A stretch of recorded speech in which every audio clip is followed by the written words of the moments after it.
Kwa heshima na taadhima, napenda kusoma hotuba hii kwa niaba ya mkurugenzi mkuu wa mamlaka ya hifadhi na uendelezaji mji Mkongwe. Kwa vile mkurugenzi mkuu ana majukumu mengine ya kikazi, hakuwepo nasi kwa siku hii ya leo. Kwa hiyo nimepewa heshima hii ya kuwasilishia salamu hizi au hotuba hii kwa niaba yake. Napenda kumshukuru sana Mwenyezi Mungu, muumba wa kila kitu ambavyo tunaviona na vile ambavyo hatuvioni. Pia nawashukuru sana ZIF kwa kunialika na kuja nanyi mwaka huu kuadhimisha miaka 28 tokea ZIF ianzishwe. Ndugu wananchi na wana ZIF na wana vikundi wote, hapa leo tunaungana kwa kufanya mazoezi, kwani ni moja kati ya tiba ya kimwili na akili katika ufanisi wa kazi zetu za kila siku. Ni miaka 28 ya ZIF, lakini mimi ninafurahi sana ZIF mwaka huu kuwakusanya wana mazoezi kuwa ni familia moja ya kazi za sanaa na uigizaji. Kufanya mazoezi hapa leo ni furaha kubwa sana kwa wasanii, wana wa habari na tamasha.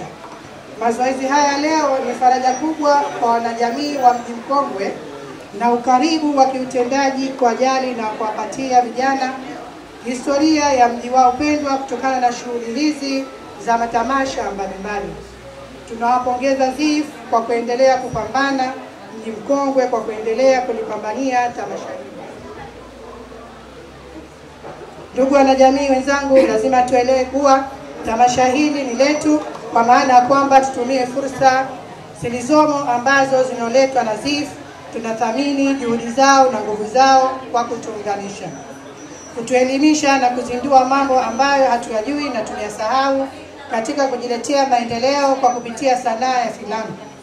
ZIF inafanya kazi kubwa sana. Kwa niaba ya mkurugenzi mkuu wa mamlaka mji Mkongwe, nawapa pongezi nyingi na kuwatia moyo na kutokata tamaa pale wanapokatishwa na tamaa na watu wachache. Sisi serikali tunathamini sana mchango wenu kwa taifa letu. Nasema tuko pamoja katika kauli mbiu ya mwaka huu ambayo inasema tumaini linapochipukia. Leo sisi kwa kusema mengi juu ya tamasha hili, kila mmoja wetu kuanza kufikiri nini kizuri cha kukifanyia ZIF kupitia sanaa ya filamu. Nini ZIF itufanyie kupitia sanaa ya filamu? Maana yangu nilikuwa tuandae mipango mizuri kwa kuilea tamasha kwa miaka mingine 28. Hii itakuwa tumerithisha watoto wetu na wajukuu wetu wafaidi tamasha la ZIF. Nimalizie kwa kusema kwamba ZIF nawakaribisha sana katika mamlaka hifadhi na uendelezaji mji Mkongwe.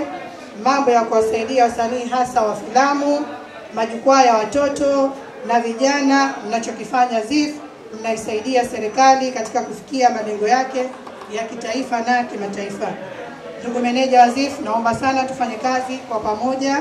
Pia tukae na tupange nini cha kusaidiana katika kufikia malengo yetu.